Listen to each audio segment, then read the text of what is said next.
Good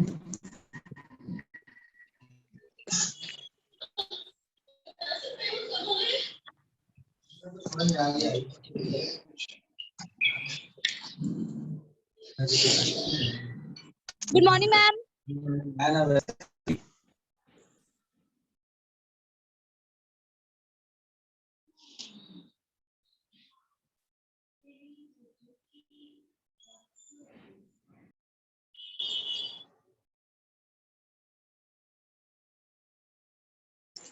good morning everyone. आज की class start करते हैं। Good morning ma'am. Good morning ma'am.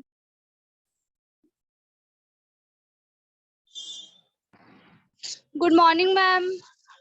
Good morning सभी को। Good morning.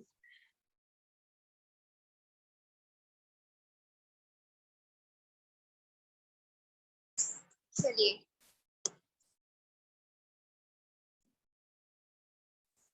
डाइजेस्टिव सिस्टम के बारे में कुछ पढ़ के आए आप लोग, बताइए।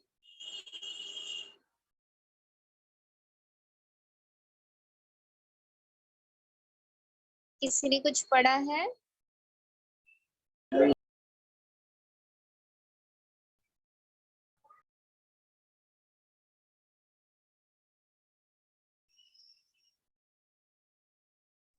Good morning ma'am. Good morning. किसी ने नहीं पढ़ाई की है? कोई तो आंसर दीजिए। डाइजेशन का प्रोसेस क्या होता है?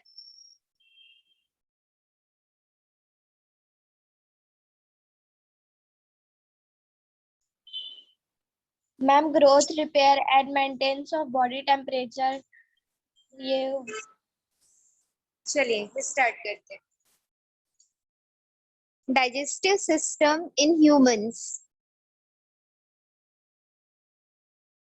हमारी जो बॉडी होती है उस बॉडी को मेंटेन रखने के लिए हमको एनर्जी की रिक्वायरमेंट होती है। हम सभी इस बात को जानते हैं। और वो एनर्जी की रिक्वायरमेंट किससे कंप्लीट होती है? फूड से कंप्लीट होती है। लेकिन फूड में भी फूड के डिफरेंट कंपोनेंट जो होते हैं उनसे हमको क्या मिलता है? एनर्जी मिलता है। और उस एनर्जी के थ्रू हमारी जो बॉडी होती है वो मेंटेन रहती है। ठीक है, तो हमारी बॉडी मेंटेन रहती है तो बॉडी के अंदर कौन कौन से प्रोसेसेस होते हैं और उन प्रोसेसेस के लिए ही हमको एनर्जी की रिक्वायरमेंट होती है। तो वो प्रोसेस होते हैं हमारे ग्रोथ के लिए। अगर मसल्स डैमेज हो जाते हैं या टिश्यूज डैमेज हो जाते हैं तो उनको रिपेयर करने के लिए, या फिर बॉडी टेम्परेचर जो होता है हमारी बॉडी का उसको मेंटेन रखने के लिए हमको क्या किसकी जरूरत होती है? एनर्जी की रिक्वायरमेंट होती है। और वो एनर्जी हमको फूड कंपोनेंट्स के ब्रेकडाउन के थ्रू अवेलेबल होती है। और वो फूड कंपोनेंट हमारे लिए क्या क्या होते हैं? कार्बोहाइड्रेट हो सकते हैं, फैट, प्रोटीन्स हो सकते हैं। और हम सभी जानते हैं कि जो कार्बोहाइड्रेट है, फैट है, प्रोटीन है, ये हमको कहाँ से अवेलेबल होता है? फूड से अवेलेबल होता है। जो भी हम ईट करते हैं वहां से हमको ये चीजें अवेलेबल होती हैं। ठीक है, तो इन फूड कंपोनेंट्स के बारे में हमने प्रीवियस चैप्टर पे स्टडी किया है, आप सभी को पता होगा। हमने देखा था कि कैसे carbohydrate with the help of photosynthesis process use होता है और एक फूड चेन के जरिए हम एक दूसरे से कनेक्टेड होते हैं, इंटरकनेक्शन जिसको बोला जाता है। ठीक है, इन सभी कंपोनेंट्स कार्बोहाइड्रेट, फैट, प्रोटीन के अलावा भी हमारी बॉडी को कुछ अदर सब्सटेंसेस की रिक्वायरमेंट होती है। वो अदर सब्सटेंसेस हमारे लिए क्या हो सकते हैं? जैसे विटामिन हो गया, मिनरल्स हो गया, सॉल्ट, वाटर, ये सारी चीजें भी हमारी मैम बॉडी आपकी की वॉइस क्लियर नहीं आ रही है। सभी को। No ma'am.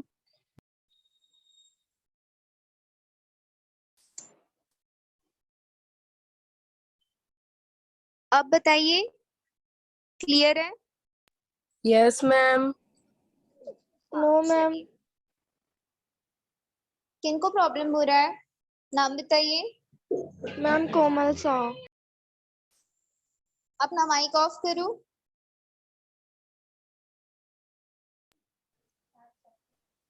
मैम चलिए, मुझको भी नहीं दिख रहा है। कुछ भी। यस मैम, मैम आप आधा स्क्रीन शेयर कर रहे हो वो नहीं दिख रहा। अब दिख रहा है?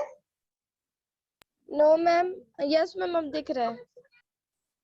आपको जिनको प्रॉब्लम था? दिख रहा है मैम, अब दिख रहा है। चलिए,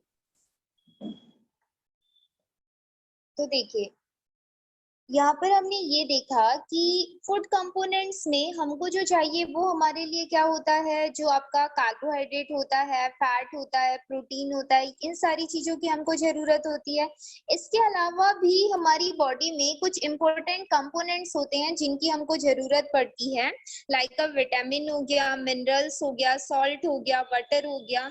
बिकॉज ये सारी चीजें हमारी बॉडी पे कहाँ पे प्रेजेंट होती हैं? ब्लड पे प्रेजेंट होती हैं। और ब्लड पे जब इन सारी चीजों का जो लेवल है अगर वो मेंटेन रहता है, मतलब इनकी जो क्वांटिटी है हमारी बॉडी पे ब्लड पे कैसी रहती है? मेंटेन रहती है। एक रिक्वायर्ड अमाउंट हमारे ब्लड पे प्रेजेंट होता है, तो उस टाइम पर हमको किसी भी टाइप की कोई हेल्थ प्रॉब्लम नहीं होती। लेकिन अगर ब्लड पे जैसे ही इन सभी का जो विटामिन है, कार्बोहाइड्रेट है, फैट है, प्रोटीन है, वाटर है, सॉल्ट है, इन सभी का लेवल जैसे ही ब्लड पे डाउन हो जाता है, तो हमारा जो हेल्थ है उसमें कोई भी प्रॉब्लम जनरेट हो जाता है। ठीक है, तो इन सारी चीजों को ब्लड पे मेंटेन रखना काफी ज्यादा इम्पोर्टेंट होता है। ठीक, और बॉडी में हमारे जो भी कंपोनेंट्स हैं, कंपोनेंट्स का मतलब यहाँ पे ऑर्गन से है कि हमारी बॉडी में डिफरेंट ऑर्गन होते हैं, और जितने ज्यादा डिफरेंट हमारे ऑर्गन्स होंगे उनमें डाइवर्स सेल्स प्रेजेंट होते हैं। और उन डाइवर्स सेल्स के लिए हमको क्या चाहिए? डाइवर्स रिक्वायरमेंट हमको चाहिए। मतलब हर एक सेल्स का अपना अपना क्या होता है? रिक्वायरमेंट होता है। और उसी रिक्वायरमेंट के बेसिस पे हमको किसकी जरूरत होती है? जो भी हमारे पास सब्सटेंसेस होते हैं या फूड कंपोनेंट्स होते हैं उनकी जरूरत होती है। इनमें फूड का सबसे मेन कंपोनेंट आपका होता है जिसको हम क्या बोलते हैं? ग्लूकोज। यहाँ पर शुगर के फॉर्म पे शो किया गया है। इट इज अ कंपोनेंट या टाइप ऑफ कार्बोहाइड्रेट यहाँ पे बताया जा रहा है। तो जो शुगर होता है, तो ये अगर ग्लूकोज हमारे ब्लड पे कैसा रहता है? मेंटेन रहता है, तब तक बॉडी पे सारी चीजें क्या रहती हैं? अच्छे से चलती रहती हैं। हम वर्क भी अच्छे तरीके से क्या कर पाते हैं। ठीक है, मतलब अगर ब्लड में एक पर्टिकुलर अमाउंट ऑफ विटामिन है, फैट है, कार्बोहाइड्रेट है, वाटर है, तो तब तक बॉडी एक अच्छे तरीके से क्या करती रहती है? सरवाइव करते रहती है, वर्क को करते रहती है, क्योंकि उस टाइम पर हमको इन सब्सटेंसेस के थ्रू एनर्जी प्रोवाइड होता रहता है, इस वजह से।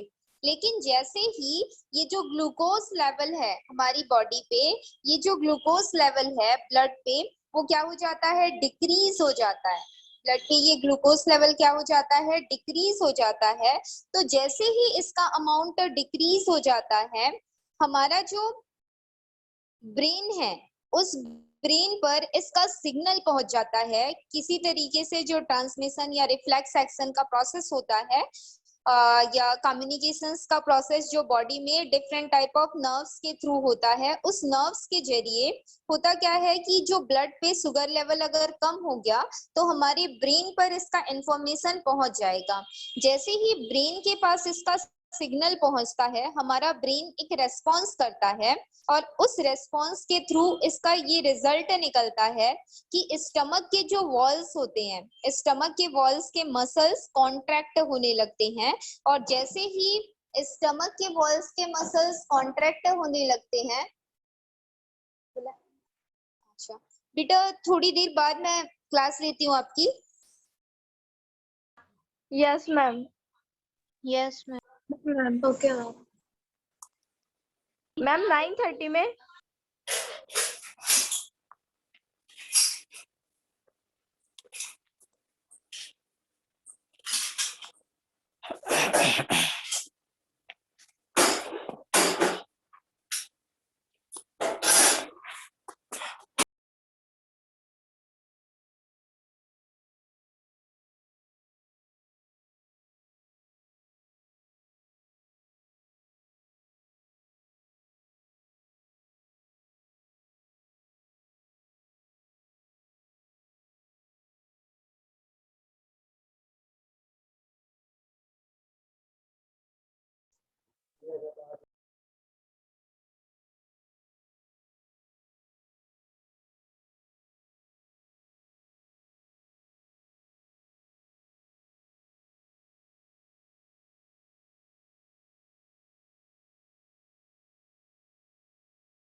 दिन भर खेलता हूँ, 1 घंटा नहीं पीता ना। दिन भर वीडियो देखते हो, दिन भर फ्री फायर करता है, उसको अच्छा, देखते किसका वीडियो देखता हूँ? हो। इसी का वीडियो फ्री फायर का देखते हो। हाँ, देखता हूँ, लॉक है ना, ये देखता हूँ।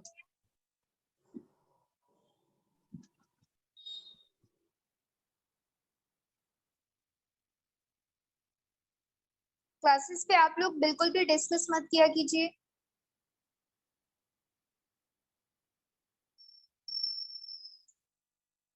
चलिए स्टार्ट करते हैं। वॉइस आ रही है मेरी? Yes ma'am. हाँ चलिए। हाँ, तो हमने ये देखा था कि जब भी हमारे ब्लड पे जो शुगर लेवल है वो डाउन हो जाता है या फॉल हो जाता है, तो उस टाइम पर होता क्या है कि नर्व्स के थ्रू जो सिग्नल्स हैं या फिर जो मैसेज है वो कहाँ तक पहुंचता है, हमारे ब्रेन तक पहुंचता है। तो ब्रेन क्या करता है, जो स्टमक के वॉल्स होते हैं, जैसे ही ब्रेन के पास एक रेस्पॉन्स पहुंचा तो उसी के बेस पर वो अदर रेस्पॉन्स देता है, और उसका रिजल्ट हमको ये मिलता है कि जो स्टमक के वॉल्स होते हैं, उन वॉल्स के जो मसल्स होते हैं वो क्या करने लग जाते हैं, कॉन्ट्रैक्ट करने लग जाते हैं, और उसके कॉन्ट्रैक्शन से हमको एक माइल्ड पेन फील होता है अपने स्टमक पे, और उससे हमको ये सिग्नल मिलता है कि हम कैसे हैं, भूखे हैं। ठीक है, मतलब हमको भूख लगने लगती है। उससे हमको पता चल जाता है कि जो बॉडी पे एनर्जी लेवल है वो क्या हो चुका है, डाउन हो चुका है, और एनर्जी लेवल के डाउन होने की वजह से हमको क्या लगने लगती है, भूख लगने लगती है। और उस टाइम पर ही कोई कार्बोहाइड्रेट, फैट या विटामिन या प्रोटीन कंटेन हम चीज ईट कर लेते हैं, तो फिर से वो चीज क्या हो जाती है, हमारी बॉडी पे मेंटेन हो जाती है, और फिर से हम किसी वर्क को, उस एनर्जी को लेने के बाद एक्टिव होकर उस वर्क को क्या करना स्टार्ट कर देते हैं। ठीक है, तो अभी तक हमने जाना कि जो फूड मटेरियल्स होते हैं, फूड मटेरियल्स हमारी बॉडी के लिए उनकी रिक्वायरमेंट्स क्यों इम्पोर्टेंट होती है, ये चीज हमने जान लिया। मनस,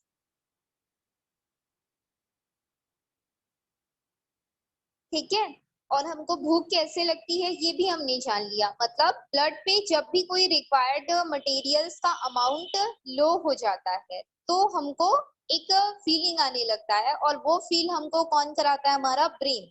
और ब्रेन के थ्रू सिग्नल आते ही हमको पता चल जाता है कि स्टमक पे अगर पेन हो रहा है, दैट मीन्स एक फीलिंग आ रही है, दैट मीन्स हमको भूख लगने लगी है और हमको किसी चीज को ईट कर लेना चाहिए। देन नेक्स्ट, अब हम देखते हैं कि जो डाइजेशन का प्रोसेस है, ये तो हमने देखा कि फूड मटेरियल जो होता है वो हमारे लिए इम्पोर्टेंट क्यों होता है। फूड के जो डिफरेंट कंपोनेंट्स होते हैं, ये जो कंपोनेंट्स होते हैं वो हमारे लिए इम्पोर्टेंट क्यों होते हैं, ये हमने देखा। लेकिन इस फूड का जो डाइजेशन प्रोसेस होता है वो कैसे स्टार्ट होता है, उसमें कौन कौन से ऑर्गन पार्टिसिपेट करते हैं, उसके बारे में अब देखना हम स्टार्ट करते हैं। ठीक, अब देखिए हमारा जो डाइजेस्टिव सिस्टम होता है, यहाँ पर सबसे पहले on the basis of nutrition level हम डाइजेस्टिव सिस्टम के बारे में डिस्कस कर रहे हैं। तो जो डाइजेस्टिव सिस्टम होता है मेनली 27 फीट लॉन्ग एक ट्यूब से कनेक्टेड होता है। कितना फीट, देखिए 27 फीट लॉन्ग एक ट्यूब होता है, और जो कहां से कहां तक एक्सटेंड रहता है, लगभग हमारे माउथ से लेकर जो हमारा एनस होता है वहां तक ये कनेक्ट होता है। यहाँ पर आपको दिख रहा होगा ये माउथ से होता हुआ ये सारा क्या है, आपका ट्यूब्स है, और ये ट्यूब्स कनेक्टेड होता हुआ कहाँ तक आया है, एनस तक आया है। ठीक है, और इसका जो लेंथ है वो कितना है पूछा जाएगा, तो इसमें कितना बताया गया है, लगभग 27 फीट लॉन्ग रहता है ये जो ट्यूब होता है, जो कि माउथ से स्टार्ट होके एनस पे खत्म होता है। और इसी को क्या बोला जाता है, इस ट्यूब को ही, जो कि 27 फीट लॉन्ग है, इसको डाइजेस्टिव ट्रैक्ट या फिर इसको डाइजेस्टिव गट बोला जाता है। याद रखिएगा, डाइजेस्टिव ट्रैक्ट या फिर क्या बोला जा रहा है, डाइजेस्टिव गट बोला जा रहा है। ठीक है, और जनरली ये कहाँ से कहाँ तक होता है पूछा जाएगा, तो जनरली ये होता है हमारा माउथ से लेकर एनस तक होता है। इस ट्यूब में डिफरेंट क्या होते हैं, रीजन्स होते हैं, और उन डिफरेंट रीजन्स के डिफरेंट नेम भी होते हैं, और वो डिफरेंट नेम उनके स्ट्रक्चर के बेसिस पे होता है। आप ये समझ सकते हो किसके बेसिस पे, उनके स्ट्रक्चर के बेसिस पे होता है, या फिर आप ये बोल सकते हो कि उनके फंक्शन के बेसिस पे होता है, मतलब वो क्या वर्क करते हैं और उनकी बनावट कैसी है, उसके बेसिस पर इन डाइजेस्टिव ट्रैक्ट के बीच में जो भी ऑर्गन्स आते हैं इन अ डिफरेंट रीजन, हम उनका नेमिंग करते हैं, और उन्हीं नेमिंग को इन अ डाइजेशन प्रोसेस हर एक ऑर्गन के बारे में आपको जानना है। ठीक है, तो देखते हैं डाइजेशन प्रोसेस में जो ऑर्गन्स होते हैं वो किस किस टाइप के होते हैं। तो जनरली यहाँ पर बहुत सारे जो ट्यूब्स होते हैं उनमें इन ट्यूब्स का एक फोल्डेड लेयर होता है, और ये जो फोल्डेड लेयर होता है ये काफी ज्यादा लॉन्ग होता है और इसके अलावा काफी ज्यादा डेंस होता है। ठीक है, और जनरली ये लॉन्ग और डेंस और फोल्डेड लेयर कहाँ पे आपको दिखता है, आपके स्टमक के पास आपको दिखता है। ये काफी ज्यादा फोल्डेड लेयर्स आपको कहाँ पे दिखाई देता है, जनरली जो काफी लॉन्ग भी है और साथ में काफी ज्यादा डेंस भी है, कि आपको आपके स्टमक या इंटेस्टाइन में दिखाई देता है। और ये जो ट्यूब है स्टार्ट होता है माउथ से, और माउथ से होता हुआ ये कहाँ गया है, आपके स्टमक तक गया हुआ है। ठीक है, इस एरिया में आपको देखने को मिलेगा कि ये जो ट्यूब्स है ना, इन ट्यूब्स के ये आउटर मोस्ट जो एरियाज होते हैं, यहाँ पर भी इन ट्यूब्स के जो आउटर मोस्ट एरियाज होते हैं, उन आउटर मोस्ट एरियाज में वॉल पे डिफरेंट टाइप ऑफ स्ट्रक्चर होते हैं, और उन स्ट्रक्चर्स के थ्रू या उन वॉल्स के थ्रू जो भी हमारे ऑर्गन्स होते हैं वो एक जूस सीक्रेट करते रहते हैं। जूस बोला जाए या फिर फ्लूइड मटेरियल भी आप बोल सकते हो, इसको क्या बोला जा सकता है, फ्लूइड मटेरियल भी बोला जा सकता है। ठीक है, इनके वॉल्स से सीक्रेट होता रहता है, जिससे एक मॉइस्ट कंडीशन बना रहता है इन ट्यूब्स के वॉल से।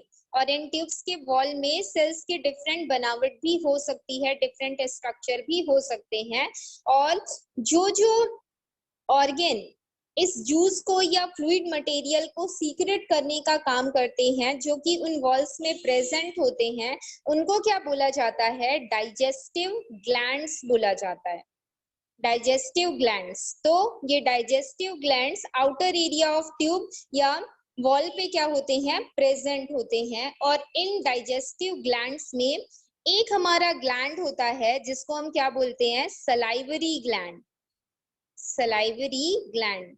याद रखिएगा, आपसे क्वेश्चन पूछा जा सकता है कि जो आपका सलाइवरी ग्लैंड है क्या वो एक डाइजेस्टिव ग्लैंड है, तो ऑलवेज आपका आंसर होगा हाँ, बिकॉज वो एक डाइजेस्टिव ग्लैंड है। ठीक है, जो आपका सलाइवरी ग्लैंड होता है, ये सलाइवरी ग्लैंड कहाँ पे प्रेजेंट होता है, आपके माउथ पे प्रेजेंट होता है। देखिए माउथ पे यहाँ पर ये पाइप आपको दिख रही होगी, ये जो ट्यूब है, और इसी ट्यूब से ट्यूब का जो वॉल होगा उस वॉल पे प्रेजेंट क्या होगा, मैंने बोला सलाइवरी ग्लैंड प्रेजेंट होगा। और वो सलाइवरी ग्लैंड जो सीक्रेट करता है एक तरीके का एंजाइम, वो सीक्रेट करता है, और जनरली यहाँ पर उसको हम सलाइवा बोल सकते हैं। क्या बोल सकते हैं, सलाइवा, जो कि हमारे टंग्स में आपको फील होता है जब भी आप कोई फूड मटेरियल या कोई भी चीज अगर आप ईट करते हो तो सलाइवरी ग्लैंड से जो सीक्रेट हो रहा है वो हमारा क्या है, सलाइवा। और साथ में इसमें से एक एंजाइम भी सीक्रेट होता है जिसको बोला जाता है एमाइलेज। क्या बोला जाता है, एमाइलेज एंजाइम। एंजाइम्स क्या करते हैं, एंजाइम्स जनरली जो फूड मटेरियल आप सभी ईट करते हैं, उन फूड मटेरियल्स को आप जब ईट करते हो ना, तो वो कॉम्प्लेक्स सब्सटेंस में होता है। कॉम्प्लेक्स सब्सटेंस का मतलब फूड का जो भी पार्टिकल होगा वो लार्ज होगा। ठीक है, तो उस टाइम पर उसको एक कॉम्प्लेक्स सब्सटेंस बोला जाता है। लेकिन जैसे ही आपका क्या हो जाएगा, ये एमाइलेज या लाइसोजाइम जो एंजाइम्स होते हैं, इनसे ये रिएक्ट करता है, तो जो कॉम्प्लेक्स मटेरियल होता है वो सिंपल मटेरियल में कन्वर्ट होने लग जाता है। मतलब ये जो डाइजेस्टिव ग्लैंड के थ्रू जो भी हमारे जूस सीक्रेट होते हैं ये डाइजेशन में हेल्प करते हैं, और डाइजेशन में हेल्प करने की वजह से जो कॉम्प्लेक्स सब्सटेंसेस होते हैं या large molecules of our food are changes to a small molecules. जो लार्ज मॉलिक्यूल्स होंगे फूड के वो किस में चेंज होंगे, स्मॉल मॉलिक्यूल्स में चेंज होंगे, और इसी प्रोसेस को ही हम क्या बोलते हैं, डाइजेशन का प्रोसेस बोलते हैं। ठीक है, तो यहाँ पर ग्लैंड्स के थ्रू जो जूसेस सीक्रेट होते हैं वो अलग अलग ग्लैंड से अलग अलग जूसेस सीक्रेट होते हैं। आगे आप जाके इन ग्लैंड्स के बारे में भी पढ़ोगे। जनरली मैंने अभी आपको ओनली माउथ के बारे में बताया है कि माउथ में एक सलाइवरी ग्लैंड प्रेजेंट होता है, उस सलाइवरी ग्लैंड से सलाइवा और एमाइलेज नाम के जो एंजाइम्स हैं वो सीक्रेट होते हैं, जो कि किसमें हेल्प करते हैं, डाइजेशन ऑफ फूड में हेल्प करते हैं। और ये जो एमाइलेज मैंने बताया ये एक तरह का एंजाइम होता है, और एंजाइम करता क्या है, जितने भी हमारे फूड के लार्ज मॉलिक्यूल्स होते हैं उनको स्मॉल मॉलिक्यूल्स में डिसोसिएट करने का काम करता है। ठीक है, इसके अलावा ये जो ग्लैंड है आपका सलाइवरी ग्लैंड हमारे माउथ, और एक और ग्लैंड होता है जो कि आपके स्टमक के पास प्रेजेंट होगा, जिसको क्या बोला जाता है, गैस्ट्रिक ग्लैंड। ये देखो यहाँ पे ये आपका स्टमक है, और इस स्टमक का ये क्या हो जाएगा, आउटर मोस्ट एरिया हो जाएगा, और इसी आउटर मोस्ट एरिया को उसका वॉल बोलोगे, और उसी वॉल के थ्रू जो ग्लैंड प्रेजेंट या फिर जो भी जूस सीक्रेट होता है वहां पे एक ग्लैंड होती है, उसको बोला जाता है गैस्ट्रिक ग्लैंड्स। माउथ में कौन सी ग्लैंड होती है पूछा जाएगा तो सलाइवरी ग्लैंड्स, और स्टमक के वॉल पे जो ग्लैंड प्रेजेंट है उसको बोला जा रहा है गैस्ट्रिक ग्लैंड्स। ठीक है, और इसके अलावा लिवर होते हैं, गॉल ब्लैडर होते हैं, और पैंक्रियास होते हैं जो कि एक्सटर्नल एरियाज पे होते हैं। एक्सटर्नल एरियाज पे कैसे, देखो यहाँ पे आपको दिख रहा होगा गॉल ब्लैडर कहाँ पे है, ऐसे स्ट्रक्चर पे देखिए, ये जो आपको दिख रहा है यहाँ पे लिखा है गॉल ब्लैडर, ये इस ट्यूब के आउटर एरिया पे आपको दिख रहा होगा, लगभग यहाँ पे इसका रिप्रेजेंटेशन किया गया है गॉल ब्लैडर का। ये आपका जो इस शेप में बना हुआ है ये आपका लिवर है, और लिवर के बाद आपका जो पैंक्रियास है, जस्ट देखिए ये वॉल, माउथ से जो वॉल आई वो कैसी है,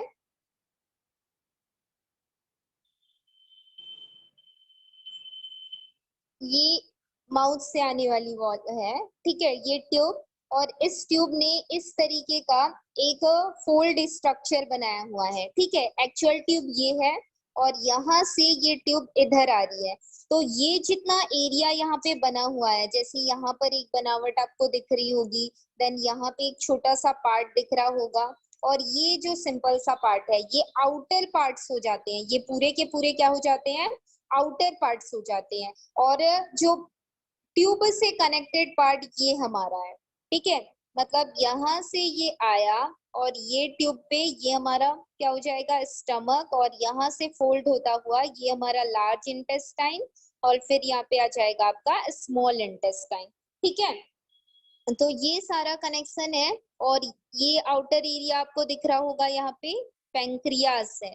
पैंक्रियास कौन सा पार्ट मैंने बोला, ये जो पार्ट आपको दिख रहा है यहाँ पे ये क्या है आपका पैंक्रियास है। इसको बोला जाता है लार्ज इंटेस्टाइन, और इसके अंदर जो न्यूमरस फोल्डेड आपको दिखाई दे रहे हैं ये आपके क्या होते हैं, स्मॉल इंटेस्टाइन होते हैं। ठीक है, तो आपको पता चलेगा कि फूड माउथ से होता हुआ कहाँ कहाँ पे आता है, और आने के बाद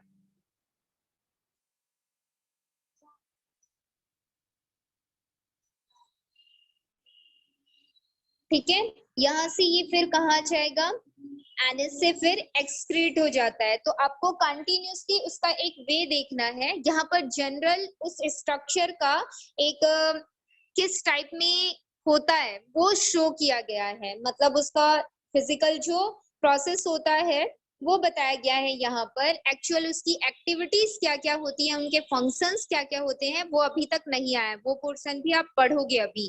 ठीक, तो हमने देखा कि माउथ से स्टार्ट हुआ, एनएस पे जो हमारा डाइजेस्टिव ट्रैक्ट है वो खत्म होता है, इसमें जैसे ही माउथ से आगे जाते हैं हम, ईसोफेगस वाला पार्ट आता है, उसके बाद इसी पाइप से कनेक्टेड है स्टमक, और स्टमक के बाद आपका आ जाएगा स्मॉल इंटेस्टाइन, और स्मॉल इंटेस्टाइन के बाद आपका आता है लार्ज इंटेस्टाइन, और फिर एनएस आता है, ठीक है। और बाकी के बचे जो आपके गॉल ब्लैडर है या फिर आपका जो लिवर है और पैंक्रियास है, it is a external part, वो डाइजेस्टिव ट्रैक्ट के इंटरनल कैरेक्टर पे नहीं आते हैं, ठीक है। ये एक्सटर्नल पार्ट होते हैं, याद रखिएगा। कौन कौन मैंने बताया? लिवर होता है, गॉल ब्लैडर होता है, और जो पैंक्रियास होता है वो एक्सटर्नल पार्ट होता है। और बाकी की सारी चीजें मैंने अभी बताई, जैसे माउथ है, ईसोफेगस है, स्मॉल इंटेस्टाइन है, स्टमक है, लार्ज इंटेस्टाइन है, वो सभी उस 27 फीट लॉन्ग जो हमारा डाइजेस्टिव ट्रैक्ट है उसके अंतर्गत आएंगी, ठीक है। तो ये हमने पार्ट्स के बारे में देख लिया जो कि हेल्प करेंगे डाइजेशन के प्रोसेस में। पहले हमने ये जाना कि हमको जो भूख लगती है वो किस बेसिस पे लगती है, और फूड मटेरियल्स का हमारी बॉडी के लिए क्या क्या इम्पोर्टेंस है। उसके बाद हमने जाना कि उसका जो स्ट्रक्चर किस टाइप में होता है, कौन से उसके इंटरनल ऑर्गन होते हैं, कौन से उसके एक्सटर्नल ऑर्गन होते हैं। और इंटरनल ऑर्गन के वॉल पे कुछ ग्लैंड प्रेजेंट होते हैं, ये ग्लैंड जूस सीक्रेट करते हैं, और उस जूस का यूज हम किस में करते हैं? डाइजेशन के प्रोसेस में करते हैं। और इन जूस में से भी कुछ एंजाइम सीक्रेट होते हैं, और वो एंजाइम क्या करते हैं? जो कॉम्प्लेक्स फूड मटेरियल होता है उसको सिंपल फूड मटेरियल में कन्वर्ट करने का काम करते हैं, ठीक। अब स्टार्ट होता है आपका प्रोसेस ऑफ डाइजेशन। आखिर जो ऑर्गन्स यहाँ पे यूज हो रहे हैं वो ऑर्गन्स क्या क्या प्रोसेस करते हैं इन अ डाइजेशन, ठीक है। तो देखिए, जनरली जो डाइजेशन है वो स्टार्ट होता है चेविंग फूड से। फूड को हम चबाते हैं और साथ में उसमें सलाइवा मिक्स होता जाता है। जैसे जैसे आप फूड की चेविंग करते हो वैसे वैसे सलाइवा उसमें मिक्स होता जाता है। सलाइवा में बहुत सारे जो सलाइवरी ग्लैंड्स होते हैं वो क्या करते हैं? सीक्रेट करते हैं न्यूमरस टाइप ऑफ एंजाइम्स को, और वही एंजाइम्स इस फूड के साथ क्या करता है? रिएक्ट करता है। और जैसे ही सलाइवा हमारे फूड के साथ या फूड में प्रेजेंट कार्बोहाइड्रेट या फिर स्टार्च के साथ मिक्स होता है तो एक एक्टिविटी होती है, उन दोनों के बीच में एक रिएक्शन होता है। उसी एक्टिविटी को समझाने के लिए या रिएक्शन को बताने के लिए कि फूड और सलाइवा में क्या रिएक्शंस होते हैं या वो जब मिक्स होते हैं तो उनमें क्या चेंजेस अपीयर होता है, उसको बताने के लिए यहाँ पर एक एक्टिविटी बताई गई है। इस एक्टिविटी में आपको करना क्या है? देखो, एक्चुअल में ये प्रैक्टिकल भी आपको बायोलॉजी में करना है इन 10th क्लास, तो ध्यान से सुनिएगा। आपको अ टीस्पून ऑफ व्हीट फ्लोर, एक चम्मच आपको गेहूं के आटे लेने हैं। गेहूं का जो आटा होता है, या फिर आप उसको यूज कर सकते हो कोई भी स्टार्च पाउडर जो होता है, जो कि मेनली राइस से बना होता है, आप उसका भी यूज कर सकते हो, ठीक है। साथ में आपको लेना है डिस्टिल्ड वाटर, जो प्योर वाटर होगा। जनरली हम इसको रेन वाटर के फॉर्म पे भी स्टोर करते हैं, लेकिन अगर रेन वाटर जैसे ही जमीन पर गिरता है उसके बाद वो उतना प्योर नहीं रहता है। आप उसको डायरेक्ट कहाँ से लेते हो? अगर वो स्काई से आ रहा है और डायरेक्ट उसको आपने किसी बॉटल पे या फिर किसी भी ऑब्जेक्ट पे लिया है तो तब तक वो प्योर रहता है। लेकिन जैसे ही वो नीचे आने के बाद, मतलब जैसे ही वो लैंड से टच होता है, मतलब उसकी प्योरिटी उतनी नहीं रहती। तो जनरली जो प्योर वाटर्स होते हैं या रेन वाटर्स होते हैं उनको हम डिस्टिल्ड वाटर के फॉर्म पे शो करते हैं। इसके अलावा आपको क्या चाहिए? इसको बनाया भी जा सकता है, याद रखिएगा, जो डिस्टिल्ड वाटर होते हैं उनको through a boiling process of water. इसके अलावा आपको एक ड्रॉपर चाहिए होगा, आयोडीन सॉल्यूशन चाहिए होगा, जो कि 1% सॉल्यूशन ऑफ टिंचर आयोडीन, मतलब ऐसा आयोडीन सॉल्यूशन जो कि 1% मोलर का बना हुआ हो वैसा। और उस आयोडीन सॉल्यूशन को क्या बोला जाता है जो कि 1% मोलर का बना रहे? टिंचर आयोडीन बोला जाता है। इसके अलावा आपको 2 बीकर चाहिए, 2 टेस्ट ट्यूब चाहिए और एक टेस्ट ट्यूब स्टैंड चाहिए, ठीक है। ये सारी चीजें लेने के बाद आपको करना क्या है, देखिए जो बीकर आपको मिला हुआ है उस बीकर पे आपको टीस्पून व्हीट फ्लोर ऐड करना है, जिसमें लगभग 125 ml क्या होना चाहिए, वाटर होना चाहिए। ठीक है, 125 ml वाटर पे 1 टीस्पून आपने व्हीट फ्लोर ऐड कर दिया तो आपको उसका सॉल्यूशन मिल जाएगा। यहाँ पर जो आपने वाटर लिया है वो होगा आपका डिस्टिल्ड वाटर। ठीक है, ये सॉल्यूशन प्रिपेयर करने के बाद इस सॉल्यूशन को अदर बीकर में सम अमाउंट, मान लीजिए आपने 50 ml लिया और उस 50 ml पे आपको फ्यू ड्रॉप्स ऑफ जो टिंचर आयोडीन आपने लिया है, मींस आयोडीन सॉल्यूशन, उसको ऐड करोगे। जैसे ही आप उस सॉल्यूशन में उसको ऐड करते हो तो होता क्या है, वो जो सॉल्यूशन है या तो वो ब्लू कलर में कन्वर्ट हो जाएगा या तो वो ब्लैक कलर में कन्वर्ट हो जाएगा। अगर इस टाइप का colour after adding iodine solution आपका जो distil water wheat flour containing solution है वो शो करता है, दैट मीन्स उसमें स्टार्च प्रेजेंस है, ये हमको पता चल जाता है। मतलब जो भी हमने केमिकल मटेरियल लिया है उसमें स्टार्च प्रेजेंट है, इसका टेस्ट होता है ये। ठीक है, अब हमने जान लिया कि किसी भी केमिकल में स्टार्च प्रेजेंट है या नहीं, उसको कंफर्म कैसे किया जा सकता है, किसके थ्रू, आयोडीन टेस्ट के थ्रू। ठीक है, इसके बाद आपको क्या करना है, 2 टेस्ट ट्यूब लेना है और उसका नोमेनक्लेचर या लेबलिंग कर देनी है। एक आपका टेस्ट ट्यूब ए होगा, दूसरा आपका टेस्ट ट्यूब बी होगा। टेस्ट ट्यूब ए और बी में दोनों में आपको 20 to 25 ड्रॉप्स क्या लेना है, जो आपका व्हीट फ्लोर का सॉल्यूशन जो आपने प्रिपेयर किया हुआ है with the help of dropper, आपको 20 to 25 ड्रॉप्स उसको लेना है उन टेस्ट ट्यूब्स पे। और टेस्ट ट्यूब्स पे लेने के बाद जो आपका ए टेस्ट ट्यूब होगा उसमें आप अपना जितना आपने व्हीट फ्लोर लिया है उतना अमाउंट ऑफ सलाइवा मिक्स करेंगे। सलाइवा मिक्स करने के बाद उसको आप शेक कर दोगे और शेक करने के बाद एक टेस्ट ट्यूब में ही आपको सलाइवा मिक्स करना है, ए वाले पे, बी वाले पे आपको नहीं करना है। उसके बाद आपको दोनों टेस्ट ट्यूब को किसके, सनलाइट के कांटेक्ट में रखना है। कितने घंटे तक, लगभग 2 आवर्स तक। ठीक है, 2 आवर्स तक दोनों को सनलाइट के कांटेक्ट में रखने के बाद दोनों ही टेस्ट ट्यूब पे आपको few drops of iodine solution add करना है। फिर आपको एब्जॉर्ब करना है, ये ऑब्जर्व करना है कि किसमें आपका स्टार्च प्रेजेंट है और किसमें आपका स्टार्च प्रेजेंट नहीं है। ठीक है, ये एक्टिविटी होने के बाद इसमें से रिजल्ट आएगा। तो कल की क्लास में आप सभी पता करके आइएगा कि किस सॉल्यूशन में आपका स्टार्च प्रेजेंट होगा और किस सॉल्यूशन में नहीं। जिसमें स्टार्च प्रेजेंट है उसमें होगा या जिसमें स्टार्च प्रेजेंट नहीं है